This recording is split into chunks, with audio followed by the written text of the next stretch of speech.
কম আবার ঘুরতে ঘুরতে আর এক ভাইয়ের লয় দেখা হয়ে গেল বড় ইউটিউবার আরে ভাইদার সাথে। ভাই আপনি কেমন আছেন? হ্যাঁ আলহামদুলিল্লাহ, আল্লাহ খুব ভালো রেখেছে। আচ্ছা, আপনার ভিডিও আমি দেখি সবসময়, দেখি আপনি পাগল নিয়ে ভিডিও যে করেন, পাগল যে আপনি ধরে নিয়ে যায়, যে আবল তাবল যে বকা দেয়, তা আপনার সময় কি খারাপ লাগে না? শোনেন, প্রথমে কথা হচ্ছে প্রত্যেকটা পাগলের পরিবার রয়েছে। এই যে আপনি বললেন যে পাগলের ভিডিও করেন, পাগল আপনাকে ধাওয়ানি দিচ্ছে, আপনার কোনো প্রবলেম হচ্ছে না। আমার কথা একটাই, প্রত্যেকটা পাগলের পরিবার রয়েছে।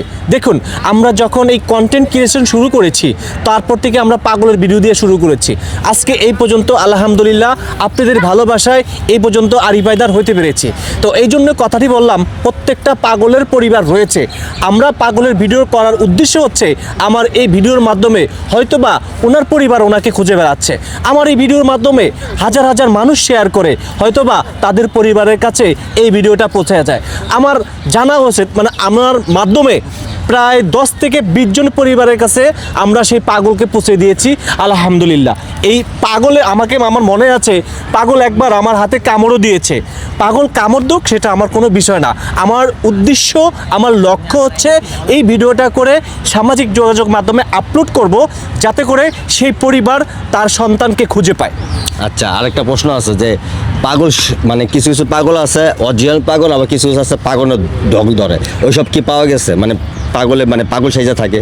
হ্যাঁ, আপনি যেটা বলছেন, মানে যে পাগল সাইজা থাকে। রহস্যময় কিছু পাগল থাকে, যে আসলে বাংলাদেশে এমন একটা পরিস্থিতি যে আসলে তারা পাগল বেশে আনাচে কানাচে ঘুরে বেড়ায়। তাদের লক্ষ্য হচ্ছে কিছু আসামি খোঁজা। আবার কিছু লোক আছে ইন্ডিয়ান, মানে গোয়েন্দা সেজে কিন্তু পাগল বেশে থাকে।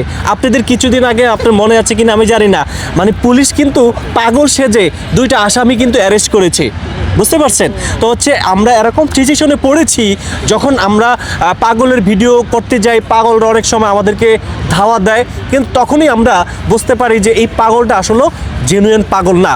তারপর থেকে তার পিছ থেকে আমরা চলে আসি যে তার ভিডিও আসলে করা যাবে না। আচ্ছা, তাহলে ধন্যবাদ আপনাকে। আমার পেজের ব্যাপারে, ইউটিউব চ্যানেলের ব্যাপারে কিছু বলেন। আচ্ছা, আপনি যদিও কন্টেন্ট ক্রিয়েশন শুরু করেছেন, আপনাকে অসংখ্য ধন্যবাদ। দেখুন, এই জগৎটা আপনাকে কাজ করতে হলে প্রথমত হচ্ছে গিয়া আপনাকে বিশ্বাসের সাথে কাজ করতে হবে। এরকম বিশ্বাস মানুষের কাছে ধরে রাখবেন, সেই মানুষটা যাতে আপনাকে বিশ্বাস করে, বাবু ভাই হিসাবে পরিচিত পায়, সবাই যাতে আপনাকে ভালোবাসে, যে এই বাবু ভাই লোকটা অনেক ভালো, আমরা তার হয়ে কাজ করতে চাই এবং তার পাশে আমরা থাকতে চাই।